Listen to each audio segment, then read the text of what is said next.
we have some time, so let's move on to the heat transferring mechanism. Okay, heat transferring happens when you have temperature difference. Okay, so the high temperature object will transfer heat to the low temperature object. But there are several different mechanisms to achieve that heat transferring. The first is called the conduction, the second is called the convection, and the third is called the radiation. Okay? Conduction, it's the heat transferring happen for the direct conduct. So you need to put the high temperature object and low temperature object directly in contact, so the heat will transfer due to that direct contact.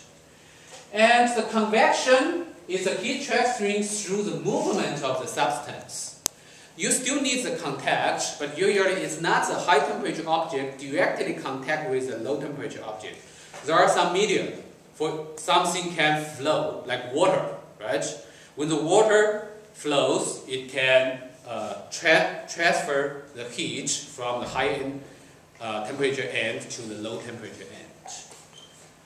And the last one is called the radiation. It doesn't require the direct contact.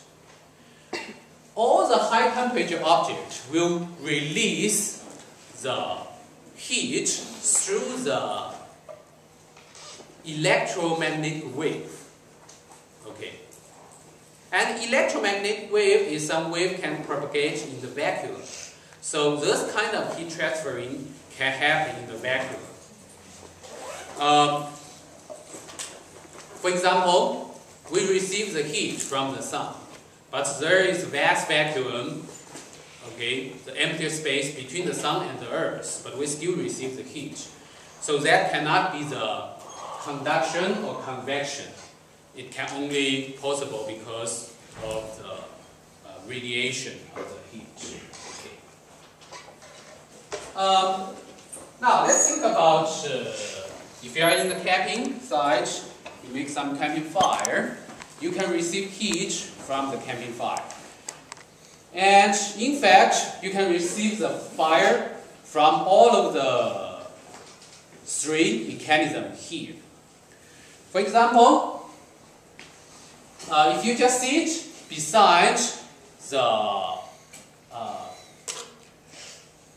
fire, you are going to receive the transfer heat from the radiation.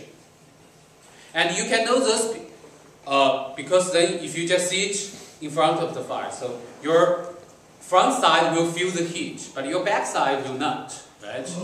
Because that's heat radiation, so it will only touch your front side.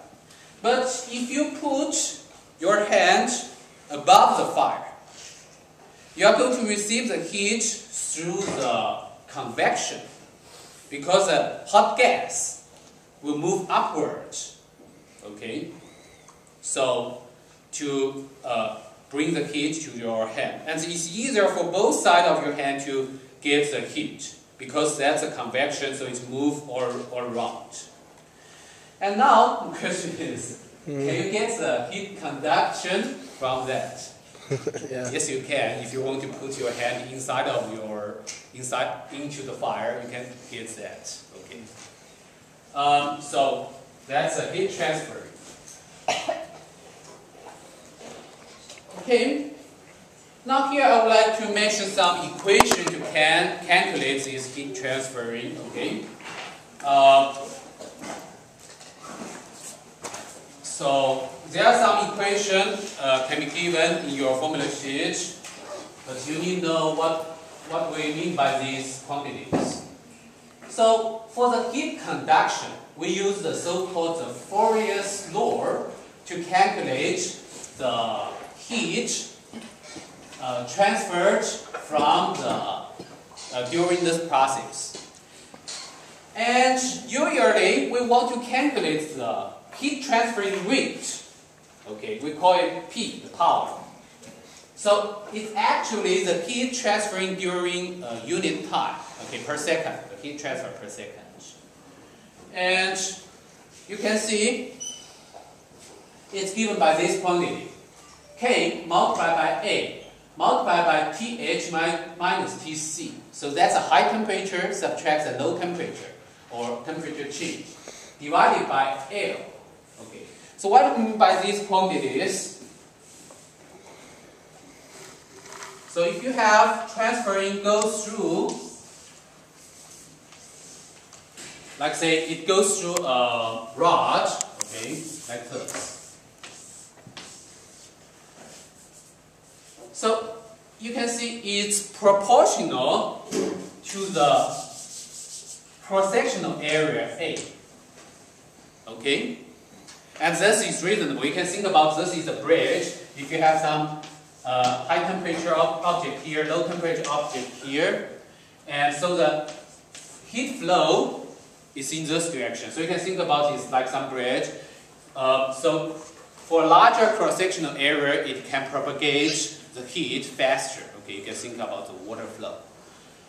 And it's inversely proportional to the length L, right? For the longer bridge, it takes more time to propagate the heat. So that's why you have the quantity A proportional and the quantity L is inversely proportional.